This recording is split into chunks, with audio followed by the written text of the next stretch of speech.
Bismillahirrahmanirrahim. Assalamualaikum warahmatullahi wabarakatuh. Apa kabar anak ustazah? Semoga selalu sehat dan dalam lindungan Allah Subhanahu wa taala. Alhamdulillah, hari ini Allah masih memberikan kita kesehatan, masih memberikan kita kesempatan untuk saling sharing, untuk saling berbagi ilmu.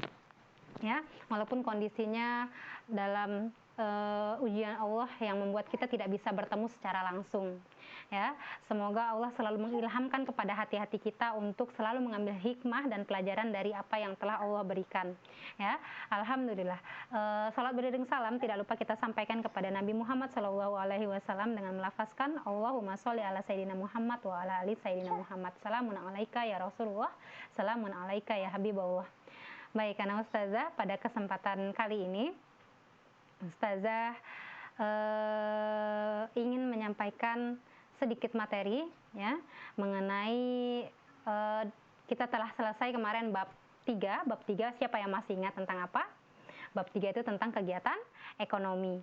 Nah, setelah bab 3 kita masuk ke bab 4. Bab 4 itu terdiri dari 4 subbab. Ya, siapa yang masih sering baca bukunya? Ini bukunya. Ayo, bukunya siapa yang dibawa?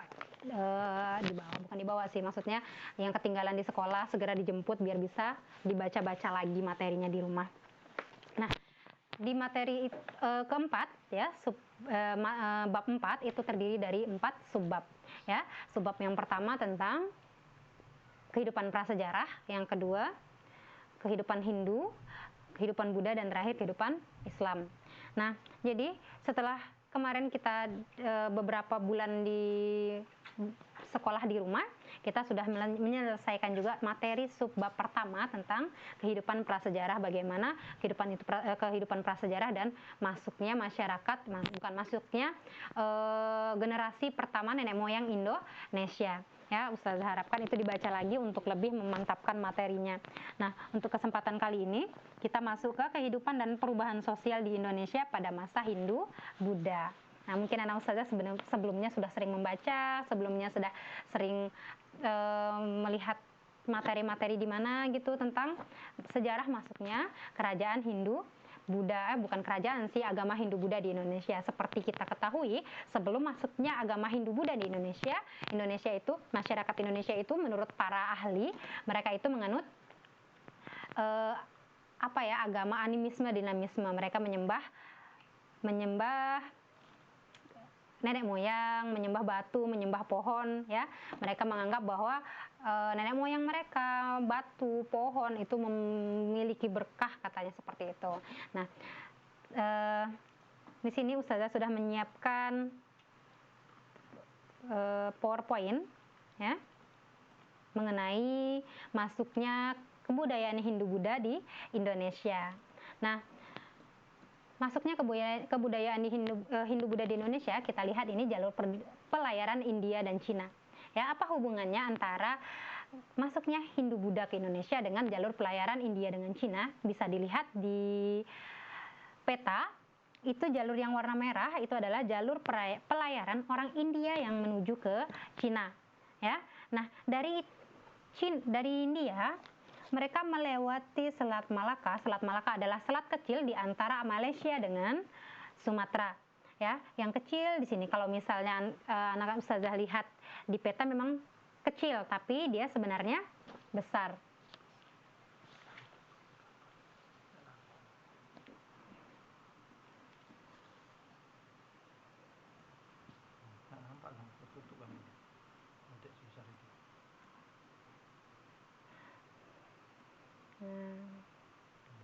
Ustazah kecilkan lagi gambar ustazah. Tadi belum kelihatan. Nah, ini kita ulang lagi ya. Kita ulang lagi. Ini ada peta penyebaran, bukan peta penyebaran, peta kedatangan jalur pelayaran India menuju ke Cina yang melewati Indonesia. Nah, hubungan dagang antara India dan Cina semula dilakukan melalui jalur darat atau jalur sutra. Ya, jalur sutra ini membentang dari Cina melewati Asia Tengah sampai ke Eropa. Nah, karena susah dan sulitnya melewati daerah-daerah yang di darat, ya, kadang-kadang mereka harus melewati perizinan di daerah Asia Tengah atau di Eropa. Akhirnya mereka memilih jalur laut. Nah, mengapa disebut jalur sutra? Karena barang-barang yang diperdagangkan adalah kain sutra yang berasal dari Cina. Ya, kain sutra itu kain apa nak? Kain yang berasal dari ulat sutra. Kainnya itu bahannya sangat halus dan itu sangat mahal. Selain kain sutra ada wangian dan rempah-rempah yang menjadi komoditas yang sangat laris di Eropa.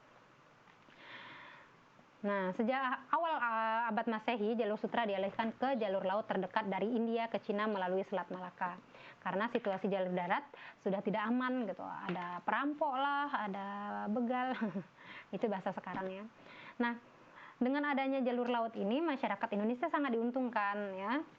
Bisa diingat-ingat lagi tadi di petanya, Indonesia menjadi tempat transit, tempat berhenti, ya, perberhentian bagi pedagang Cina dan India. Dari Cina mereka berhenti di Indonesia, dari India mereka juga berhenti di Indonesia. Nah, sehingga itu menguntungkan bagi perekonomian rakyat Indonesia. Kenapa bisa begitu? Karena ketika pedagang-pedagang itu berhenti, mereka tentu membutuhkan makanan, membutuhkan, oh di sini ternyata ada ini, oh ternyata ada barang-barang ini yang tidak ada di sana, gitu. Akhirnya mereka terjadi transaksi jual beli di Indonesia. Ya, nah ini dia. Lanjut kita masuk ke teori masuknya kebudayaan Hindu-Buddha. Nah, teori ini ada 4. Yang pertama ada teori Vaishya yang didukung oleh N.G. Krom. Ya, teori ini mengatakan bahwa kebudayaan Hindu-Buddha dibawa oleh pedagang India, dibawa oleh pedagang, ya, yang menyesuaikan dengan angin musim untuk berdagang Indonesia. Jadi sekalian berdagang mereka selalu menyebarkan, kenapa menyembah batu, mending menyembah dewa. Ya, kalau agama Hindu-Buddha itu mereka menyembah dewa. Nah, selanjutnya yang kedua ada teori kesatria. Teori kesatria ini didukung oleh Chichiburg dan Mukherjee, ya. Serta satu lagi ada G.L. Muns, ya. Ini menjelaskan bahwa teori ini menjelaskan bahwa agama Hindu-Buddha itu dibawa oleh para kesatria. Apa itu kesatria? Kesatria adalah para prajurit-prajurit kerajaan, ya, bisa jadi panglima kerajaannya, ya. Nah, mereka yang melarikan diri, mereka sampai di Indonesia meminta perlindungan, terjadi akhirnya interaksi, ya, sehingga mereka bisa menyebarkan agama Hindu-Buddha tadi. Yang ketiga ada teori Brahmana, ini didukung oleh J.C. Van Leur. Ini mengatakan bahwa agama Hindu-Buddha dibawa oleh Brahmana. Brahmana itu kalau di dalam agama Islam itu seperti ulama atau syekh atau ustadz, ya. Nah, jadi bahwa kebudayaan Hindu-Buddha ini dibawa oleh para golongan Brahmana. Mereka memang bertugas menyebarkan agama Hindu-Buddha ini. Dan yang terakhir ada teori arus balik. Ini didukung oleh F.D.K. Bosch, ya, yang menjelaskan bahwa peran aktif orang-orang Indonesia yang mengembangkan kebudayaan Hindu-Buddha di Indonesia. Maksudnya seperti ini. Jadi orang-orang Indonesia itu sendirilah yang mencari ilmu sampai ke India. Dari India mereka kembali lagi ke Indonesia menyebarkan. Di India kami mendapatkan ilmu ini, dan ini. Kayak gitu. Ya, sampai di sini paham? Ya. Nah, lanjut. Pengaruh Hindu-Buddha terhadap masyarakat di Indonesia. Jadi mungkin anak ustazah pernah jalan-jalan ke Kampar, ke 13 kota Kampar. Di sana ada Candi Muara Takus. Atau ada yang pernah sampai ke Jogja, mungkin ada yang pernah sampai ke Jawa Tengah, mungkin pernah melihat Candi Borobudur, Candi Prambanan, ya. Atau di Kalimantan itu ada Prasasti Yupa, ya, atau peninggalan kerajaan-kerajaan lain. Kalau di Jawa, daerah Jawa itu masih sangat banyak peninggalan-peninggalannya. Ya, kalau di Riau hanya yang Ustazah tahu itu aja sih. Itu aja ya. Nah, peninggalannya ini ada dalam bidang pemerintahan, bidang sosial, bidang ekonomi, bidang agama, dan bidang kebudayaan. Nah, kita lihat satu persatu. Bidang pemerintahan. Bidang pemerintahan, kedudukan kepala suku digantikan oleh raja seperti halnya di India. Jadi, sebelum masuk Hindu-Buddha, masih ketika masa prasejarah, biasanya kelompok-kelompok itu diketuai oleh yang namanya kepala suku. Ya. Nah, ketika sudah masuk ke budayaan Hindu-Buddha, mereka digantikan oleh raja. Makanya munculnya kerajaan-kerajaan. Sebelum adanya pengaruh Hindu-Buddha, belum ada kerajaan. Nah, ketika sudah masuk Hindu-Buddha, baru ada muncul kerajaan-kerajaan. Nah, setelah itu di bidang sosial munculnya sistem kasta atau pembedaan kelompok masyarakat berdasarkan harkat martabatnya, berdasarkan derajatnya di masyarakat. Ya. Nah, ini terbagi menjadi 4. Yang pertama ada golongan Brahmana. Golongan Brahmana ini ada golongan tertinggi. Tadi golongan apa? Golongan ulama-ulama ya kalau dalam Islam ya. Yang kedua ada golongan kesatria. Golongan kesatria itu berarti golongan raja, golongan prajurit, punggawa, penasehat kerajaan, dan keturunan-keturunannya. Yang ketiga ada golongan Vaishya. Ini terdiri dari pedagang dan petani.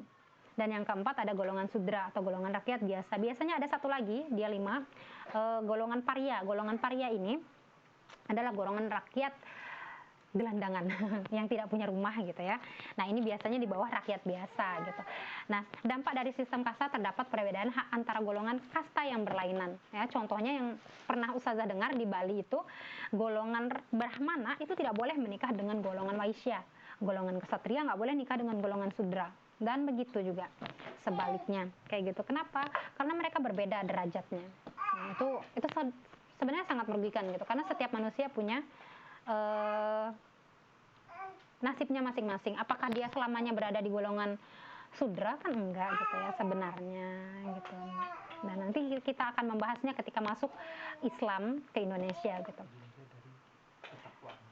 Nah, yang selanjutnya ada bidang ekonomi. Ya, munculnya pusat-pusat perdagangan yang berkembang menjadi pusat kerajaan sejak terbentuknya jalur perdagangan. Seperti yang tadi di awal sudah disebutkan bahwa Indonesia menjadi tempat transitnya.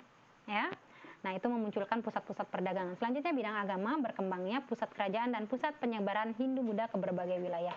Ya, ini tentu dilakukan oleh para Brahmana biasanya ya. Nah, ini contoh hasil akulturasi budaya. Akulturasi itu artinya, ada yang tahu? Akulturasi adalah percampuran kebudayaan antara budaya asli Indonesia, budaya prasejarah Indonesia dengan budaya Hindu, Buddha. Yang pertama seni bangunan, ya bentuk-bentuk candi ya. Kalau zaman prasejarah itu belum ada candi-candi, paling ada punden berundak ya untuk tempat upacara itu. Nah, sekarang dengan masuknya Hindu Buddha, akhirnya berkembang ya. Dulu zaman prasejarah mereka belum tahu bangunan-bangunan candi, yang sekarang sudah ada bangunan candi. Lalu seni rupa dan ukir. Kalau pada zaman prasejarah mereka seni rupanya, peninggalan-peninggalannya itu biasanya di dinding-dinding gua. Mereka membuat gambar-gambar cara kehidupan mereka, cara bercocok tanamnya, cara mencari makannya, cara hidupnya gitu. Nah, setelah masuknya Hindu Buddha, maka mereka mengukirnya, dipahatnya di bagian dinding candi ya. Selanjutnya sastra dan aksara. Nah, kalau zaman dulu mereka masih mungkin pakai bahasa-bahasa isyarat, masih pakai gambar-gambar. Nah, ketika masuk kebudayaan Hindu Buddha, mereka berkembangnya karya sastra yang bersumber dari Mahabharata dan Ramayana. Ya, didukung dengan penggunaan bahasa Sanskerta dan huruf India seperti huruf Pallawa. Nah, seperti itu. Oke, sampai di sini ada yang mau ditanyakan? Semoga sudah cukup jelas ya, Ustazah, walaupun hanya sedikit yang saya sampaikan. Sebenarnya ingin menyampaikan banyak gitu, atau melihat secara langsung, melihat gambaran Ustazah, melihat perkembangannya dari hari ke hari, tapi ya itu lagi takdir Allah ya. Nah, kesimpulannya dari pembelajaran kita pada hari ini ya, apapun yang datang ke Indonesia tentu memberikan pengaruh ya. Nah, itu juga tidak semuanya pengaruh itu baik, atau tidak semuanya buruk ya. Ada baik, ada buruknya ya. Oleh karena itu kita harus bisa memilih dan memilah mana yang baik, mana yang tidak.